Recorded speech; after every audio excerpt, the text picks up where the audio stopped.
Connect News Media tabiriba singbu taramna okchari. CM Biren gi resign gi matungda Manipur gi anauba CM gi matangda tawkhiba meeting da kanana anauba CM oigani haiba lepangam khidre. Delhi amadi Imphal na February 32 fawgi manungda anauba CM gi ming final tawbangam drabadi President rule thamlagani. Manipur da President rule thamba asi Kuki Zo singna yamna pamjaba topic ni. Makhoina President rule thamlabadi makhoigidamak henna fagani haina fongdoknari. CM Biren gi resignation Kuki Zo leadersingi maru oiba demand singi manungda ama oirakli. Video asida CM Biren gi resignation da Kuki Zo sing amadi makhoigi leadersingna kari haidi amadi anauba CM sinba natraga President rule thamba situation animakta makhoigi apamba amadi mot karino haiba khangminasi. Manipur dagi separate administration taliba Kuki MLA taragi manungda yauriba Kuki MLA Paulian Lan haukipna media interview amada hairi. Manipur da meaningful change asi central government na chingi region da Kukisingna separate administration ama thamlaba matamda oigani. Paulian Lan haukipna hai floor test da Meitei bagi ikaiba mayong danaba CM Biren na resign tawki. BJP government na Manipur da mahaki majority manghan khre. Maramasina mahaki nakta floor test ki damak matik chaba masing leramde. NDA gi nakta majority lay adubu MLA kaya Biren gi mayokta lay. Kuki MLA haukip na hai Biren gi resignation asi atay kari sunate warem ta danaba apaba upay ni hai ki. Mahak na hai Biren lauthokpana karisu on mangamloy. Mahak CM oirabasu oidrabasu masi karisu mari lenade. Kukisingna Indian Union gi matung inna separate political administrative unit ama pami. BJP gi anauba CM ama khalakpada mahak Kuki phana oirabasu masida karisu awon balairoi. Total separation asi lebaki interest ni haiki. May 2023 da Manipur irang haukiba matungdagi Indigenous Tribal Leaders Forum ITLF Kuki Zo singi issue problem amadi demand kaya tawroktuna lakli. Media interview amada ITLF ki leader Ginja Boljongna CM Biren gi resign gi matang da haiki. CM gi resign aikoi gi primary demand nate.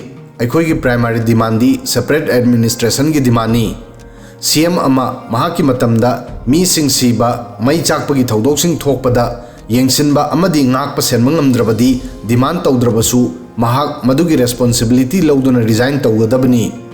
Center na mahakku matam sangna state asibu run tawhanki. Mahak CM oiba natraga oidaba Kukisingna masi karisu khanba leite. Aikhoi tonganba administration amagi demand tawba lepoi makhata na tawkhigani. Maramdi aikhoi hauji Meitei singa loinana leiba ngamloi. Sumnagi political solution khaktana aikhoi bu free phangangani. ITLF ki leader Ginja Boljong gi matung inna kanana anauba CM oigani haiba khangde adubu mahagna henna phataba oibasu yai adubu CM hongdokpa asi positive development ni haiki.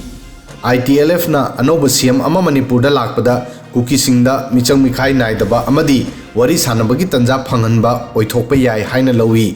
Mahagna wari sanadana karigumba solution amata puthokpa ngamloi haiki.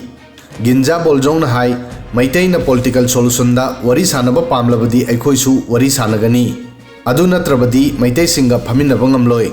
Asokpa si haujiksu oisindri aduga aikhoi phibam asida adumak leiba yaroi. Aduna anauba lambi hangdokpa darkar oigani. Adubu karamba anauba lambi Kukisingna amata ngaraba solution separate administration ni. Karigumba issue asi table da thamduna wari sanaba haurabadi aikhoi saruk yananaba ready oigani. ITLF ki matung inna irang asida miyoi kaya laikhidre mi sing hana geographical amadi psychological divide oikre. Community sing amana amagi area da changnaba yade. Phibam asida sarkar karigumba makhal amatagi solution puthoktana aikhoibu amatta oina punsinduna thamnana bahonaraglabadi problem amuk hanna horakani. Asokpa si aduki matik lubana amuk hanna mihat mipun horakani. Tha kharegi mamangda center na Meitei amadi Kuki bu bench amatada purakna bahonaki adubu wari makhata na sanaba oithokide. Phibam asida ITLF na hairi karigumba sarkar na thajaba utlabadi wari sanabagi chance lay. Haujik miyamna center da tangkhai amatang thajari. Central Home Minister Amit Shah 2023 da irang haukiba matungda mafam asida lakhi. Maduda announce tawki madudi numit 15 gi manungda phibam asi control tawgani haiki. Adubu numit 15 adu chahi anida onthokhi masina thajaba khara hanthanki anoba CM natraga president rule gi apambada ITLF na hai aikhoi president rule na henna pami maramdi center direct aikhoi bu administer tawba yagani aikhoi sarkar da thajade president rule na henna wari sanabada khudong chahangani separate administration gi demand da compromise oithokadra haibo wahangda ITLF na hai aikhoi na hana hill council bu mapangal kalhan na ba demand tawki adubu madu oithokide irangi chaithengna sin asi mapung phana hongdok hankhre aikhoi tongan taba pamlamde adubu Meitei singna aikhoi bu tongan tahanki hauji aikhoi gi nakta atopa option amata leite aikhoi matam sangna Meitei government gi makhada leaderkli amadi aikhoi na phangpham thokpa development sing phangde aduga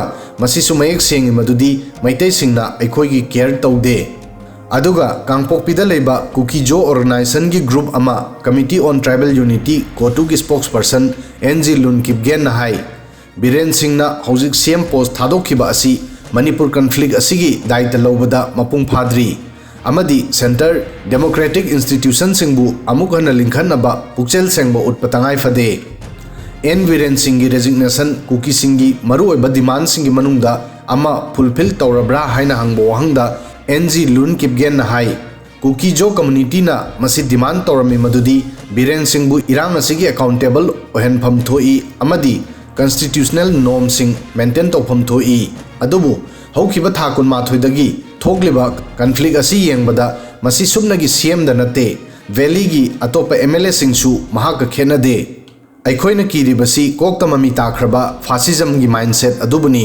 aikhoina valley gi MLA nifu gi marakta kana amatana Kuki Zo community da thokliba asi lale haiba ude Kuki Zo sing imphal dagi lamna chatkhre geographical amadi physical division tawkhre hojik amatangaraba solution separate political administration ni conflict asi sumnagi Meitei amadi Kuki gi maramda nate Meitei sing da centric state institution amagi maramdani institution asi Kuki Zo singi damak masigi manungda leiba impossible oily kotuna Manipur da president rule thamba support tawri hojik mathangi khanga doriba CM asisu Meitei singi maraktagi oigani aduna president rule thambana hena phai haiki adugi mataida Kuki students organization Delhi NCR na CM Biren singi resignation asibu subnagi drama amani masina singi praja singi damak karigumba positive amata porokloi haiki Kuki student organization Delhi NCR gi vice president Thangmin Lan Dongen na hai masi solution amagi manakta yorokpa mande sumnagi opposition party na no confidence motion porakadobudagi lakpa pressure ni masi sumnagi state amadi center anida BJP na masagi image pukanana bohona bani masi danatana Kuki national organization KNO gi spokesperson Selen Haukip na CM Biren na resign tawkhiba asida peace talk ta progress ki possibility yengli mahang na hai CM Biren center gi first peace and then compromise gi idea da support tawramde hojik imphal da leadership sellagadabani na tripartite talk amuk hanna hobagi possibility uri asumna Kukisingna Pamba president rule hojik Manipur da thamlabagumbani masigi possibility yamna wangli adu oirabadi masigi matungda makhoigi apamba du BJP na kari thabak oina toropage haibadudi yengba tabani video sidang asigi di matang asoi fawbadang thagasari